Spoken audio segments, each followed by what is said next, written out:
আসসালামু আলাইকুম everybody guys. তো আজকে আমরা ইফতারি করব। তো আমরা আপনাদেরকে দেখাবো কেমনে আমরা ইফতারি করি প্রতি রাত্রে। আই হোপ আপনাদের চ্যানেল আমাদের কাছে ভালো লাগবে। আসসালামু আলাইকুম এভরিওয়ান, সবাই কেমন আছেন? আশা করছি সবাই ভালো আছেন। আলহামদুলিল্লাহ আমরাও ভালো আছি। তো নতুন আরেকটি ভিডিওতে সবাইকে ওয়েলকাম করছি। এটা হচ্ছে একটা ইফতারের ভিডিও।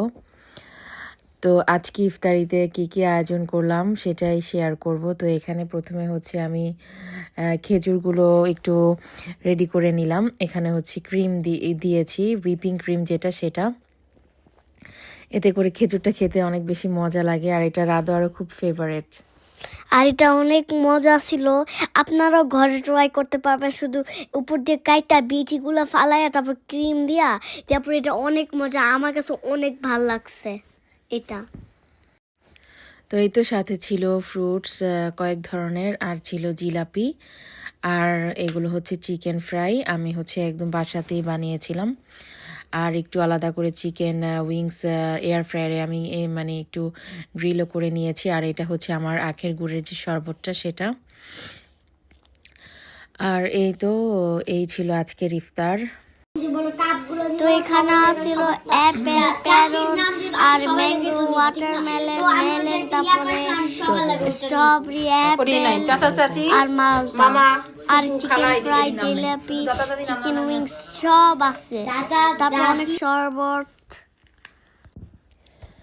তো এই তো এটা হচ্ছে তার পরের দিন। আমি হচ্ছে রমজানের জন্য কিছু মানে হাতে বানানো মশলা বানাতে চেয়েছিলাম, বাট সময়ের জন্য আগে পারিনি, তাই এখনই বানাচ্ছি।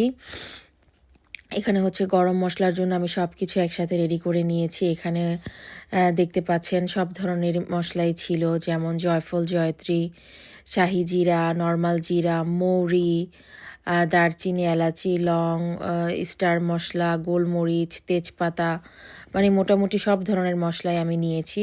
এখানে দেখতে পাচ্ছেন আবার ছিল শাহি জিরা, শাহি জিরাটাও আমি নিয়েছিলাম। আর এখানে হচ্ছে এক্সট্রা ধনিয়া আর জিরা। তো সব ধরনের মশলাগুলো হচ্ছে আমি হালকা করে একটু টেলে নিব, প্যানের মধ্যে ড্রাই করে একটু রোস্ট করে নিব। তাহলে হচ্ছে মশলাটা মানে ব্লেন্ড করতে খুব সুন্দর, তাড়াতাড়ি ব্লেন্ড হয়ে যায়, আর স্মেলটা অনেক ভালো আসে। তো এই তো আমার এখানে হচ্ছে গরম মশলাটা ব্লেন্ড করা হয়ে গিয়েছে। অনেক সুন্দর একটা স্মেল এসেছে গরম মশলাটা থেকে। এটা যদি কোনো তরকারিতে দেওয়া হয় অনেক বেশি মানে একদম অনেকটা সুন্দর ফ্লেভার আসে, রেস্টুরেন্টের মতন বা বিয়ে বাড়ির মতন।